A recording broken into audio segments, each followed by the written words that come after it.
Oi pessoal, tudo bem? Eu sou a tia Juliana e na aula de Geografia de hoje nós vamos estudar sobre a organização político-administrativa do Brasil, certo? Então vamos começar.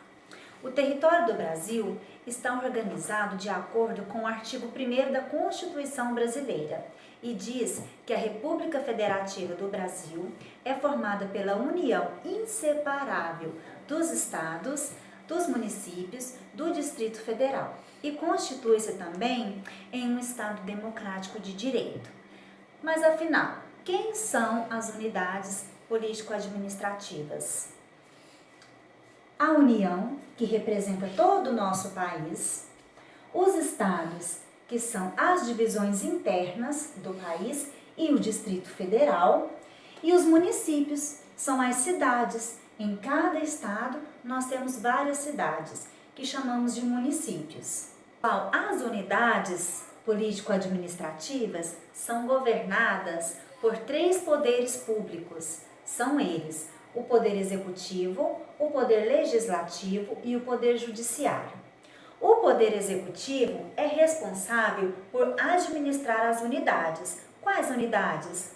A União, os estados, o Distrito Federal e os municípios. O Poder Legislativo tem a responsabilidade de elaborar os projetos de leis. São as leis que garantem os direitos e os deveres à população. Já o Poder Judiciário, a responsabilidade deles é visar o respeito e o cumprimento às leis, certo? Pessoal, agora eu vou mostrar para vocês quem são os representantes de cada poder público apresentado aqui para vocês, tá bom? Então vamos lá. Olha só, com relação ao Poder Executivo, quem vai administrar a União, o nosso país, no caso? Olha só, é o Presidente da República. O Presidente da República, ele tem um gabinete localizado lá no Palácio do Planalto, lá em Brasília. Então é de lá que ele vai administrar todo o nosso país, certo? Quem vai administrar os estados e o Distrito Federal? Gente, são os governadores. Eles são os administradores de cada estado que nós temos e também do Distrito Federal, tá? E quem vai ficar responsável por administrar o município, que são as cidades? O prefeito. Todas as cidades possuem um prefeito e ele administra as cidades, certo? Agora nós vamos falar sobre os administradores do Poder Legislativo, ou seja, vamos lembrar, o Poder Legislativo é responsável por elaborar as leis. Então, quem vai elaborar as leis que prevalecem na União, no país todo? Olha só, os deputados e os senadores. Lá no Congresso Nacional, eles vão elaborar as leis para respaldar todo o nosso país, certo? No caso, a União. E com relação aos estados e do Distrito Federal, quem que vai elaborar as leis? São os deputados estaduais, né, e distritais. E eles ficam lá na Assembleia Legislativa. Quem elabora as leis dos municípios, das cidades? São os vereadores. Eles ficam na Câmara Municipal. Lá eles elaboram os projetos de leis para que se possa virar lei ou não, certo? Dependendo da necessidade de cada cidade, certo? E quem vai fiscalizar o cumprimento das leis com relação à União, o país todo? São os juízes, tá? Os juízes fiscalizarão o cumprimento às leis, se essas leis estão sendo cumpridas ou não, tanto na União como nos estados e no Distrito Federal. Olha só, é o juiz de cada setor. Certo, pessoal? O Poder Judiciário, ele atua na esfera estadual e federal, mas não nos municípios. Os profissionais do Judiciário que atuam nos municípios respondem diretamente ao Estado e ao governo federal, dependendo da sua área. Uma última informação, pessoal, é que no Brasil, o presidente, os governadores, os prefeitos, os senadores e os deputados são escolhidos através de uma eleição direta. Todo brasileiro, alfabetizado, ele tem o direito e a obrigação de escolher o seu candidato, tá bom? Eu espero que vocês tenham entendido um pouquinho de como organiza político e administrativamente o nosso país e até a próxima aula. Tchau! Executivo, Legislativo e Judiciário. O Executivo é o Presidente da República, os governadores de Estado e todos os prefeitos. O Poder Legislativo são os deputados federais, os senadores, os deputados estaduais e também todos os vereadores.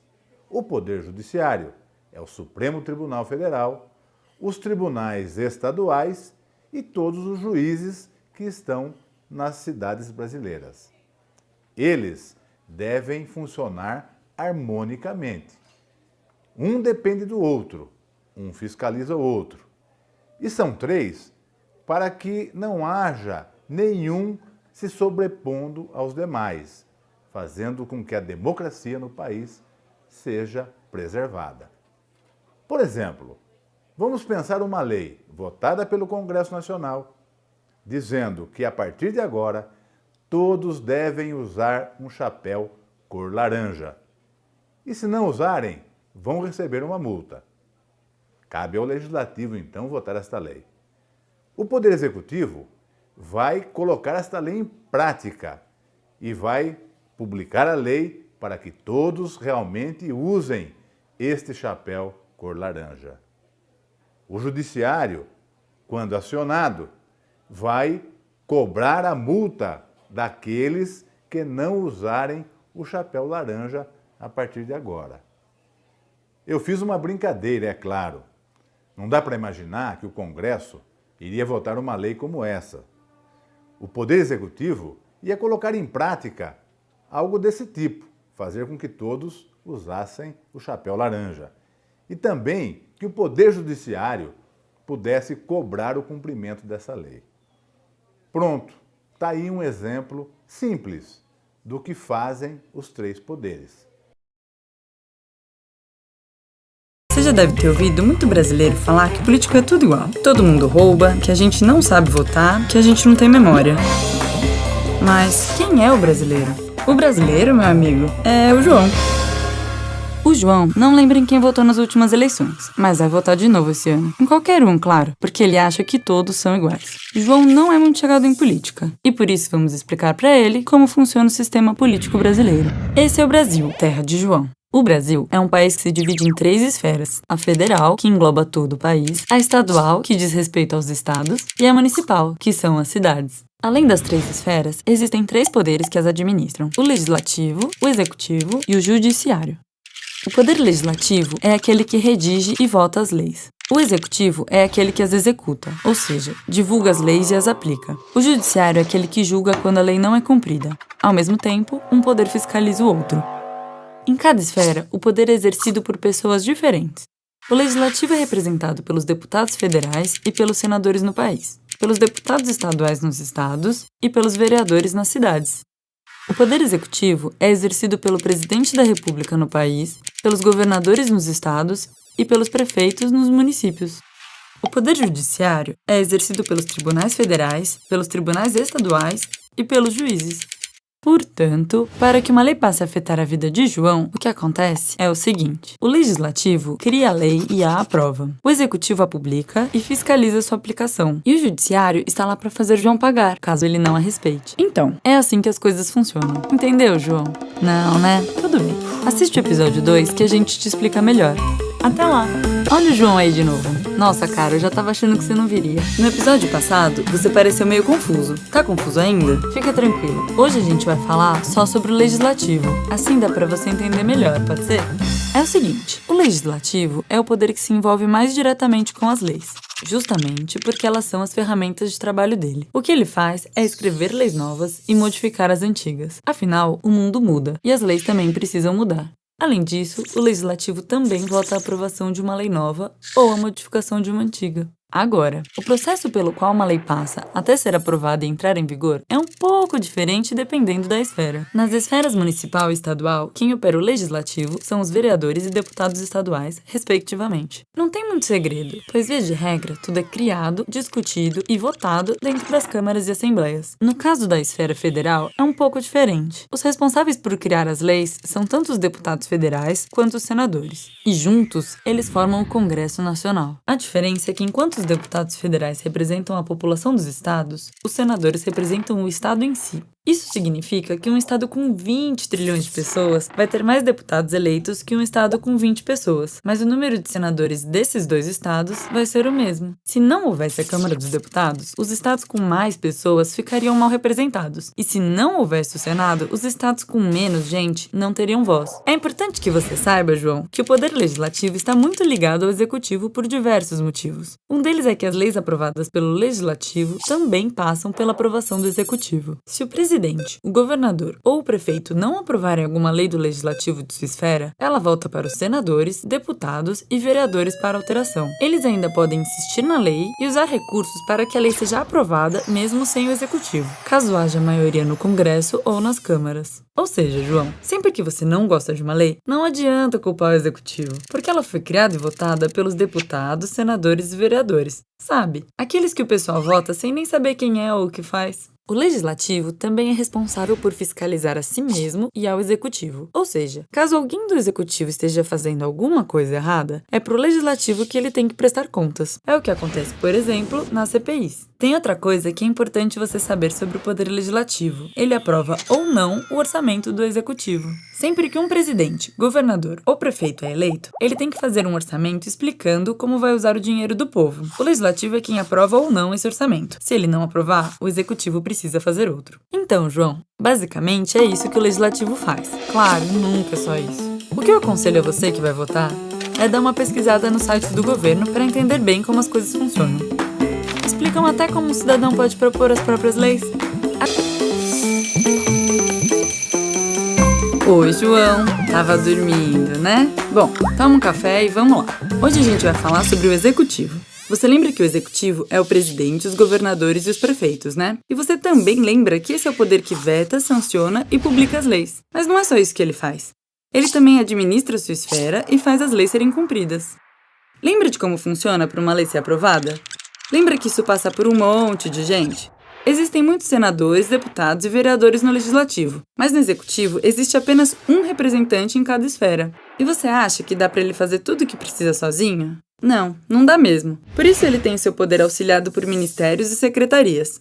Funciona assim: se o legislativo aprovar uma lei que diz que todo cidadão com mais de 18 anos precisa ser vacinado contra a dor de cotovelo, é o Ministério da Saúde quem vai fazer isso ser aplicado. O ministro é nomeado pelo presidente e, em nome do presidente, vai mobilizar os postos de saúde e viabilizar a aplicação das vacinas. Não tem tempo suficiente no mundo para uma pessoa cuidar sozinha de tantos assuntos, como saúde, educação, cultura, segurança e meio ambiente. Por isso, cada uma dessas áreas tem um ministério, que serve como braço administrativo do presidente. O mesmo se aplica nas outras esferas. Os governadores e prefeitos têm à sua disposição as secretarias, e sem esses órgãos seria impossível administrar. Por isso que é tão importante conhecer as ideias e as alianças dos candidatos ao poder executivo, já que são eles que ocuparão os cargos de ministros e secretários. Administrar tudo isso significa também garantir os direitos e exigir os deveres dos cidadãos. É por isso que as escolas, a polícia, os hospitais e os postos de saúde ficam a cargo do executivo. Os cidadãos têm deveres com essas instituições, enquanto elas garantem os seus direitos.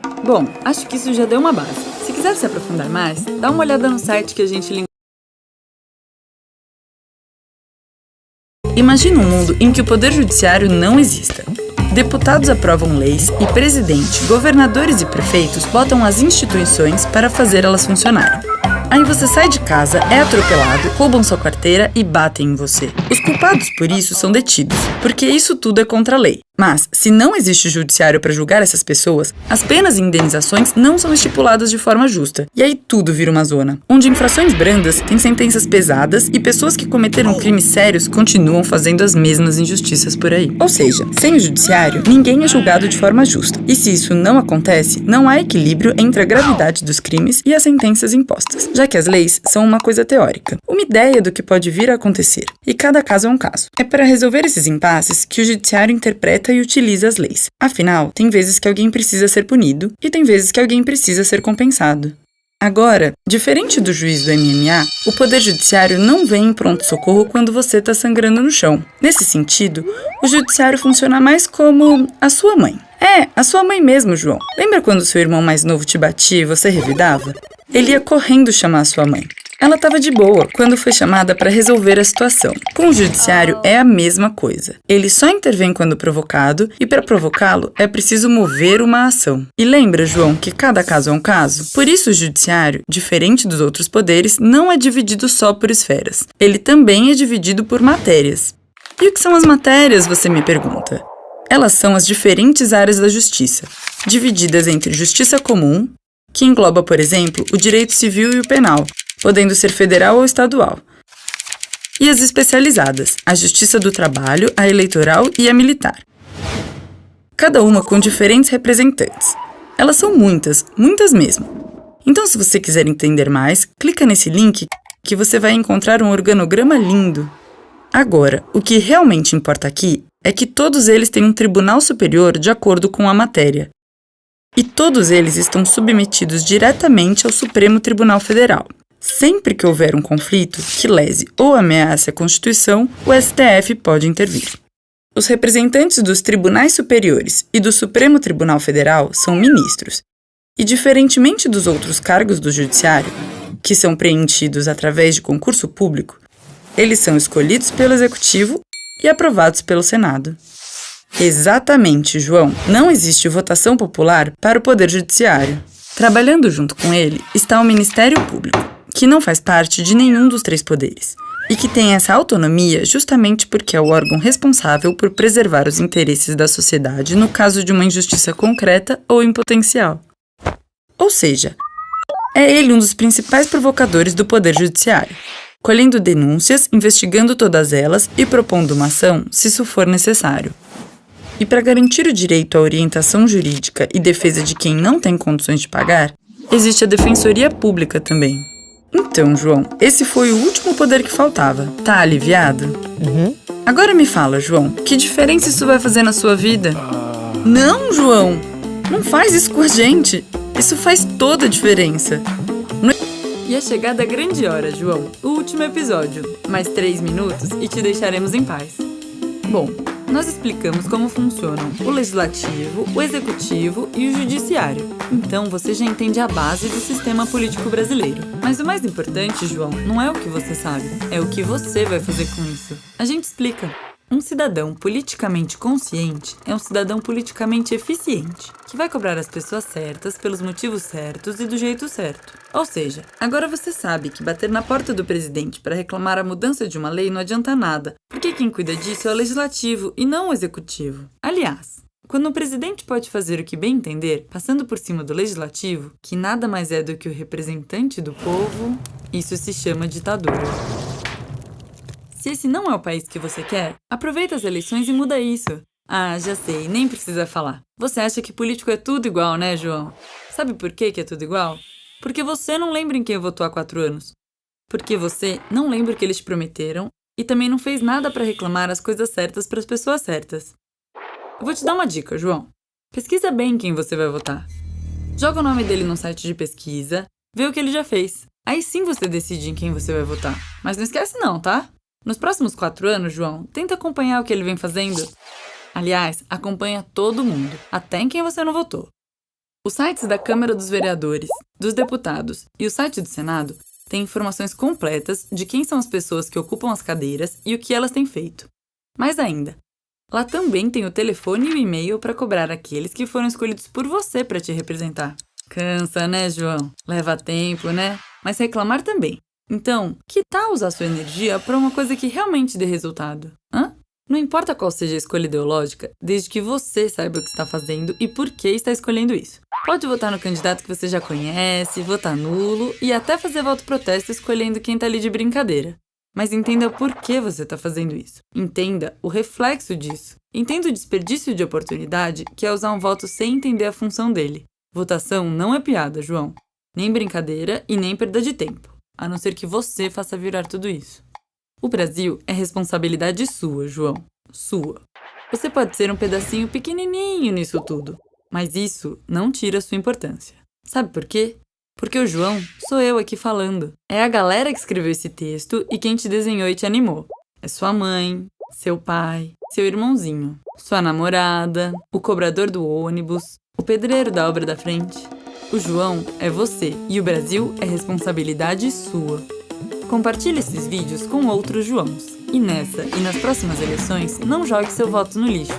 Quem sabe assim, daqui a alguns anos, começaremos a construir um Brasil consciente, coerente e coletivo.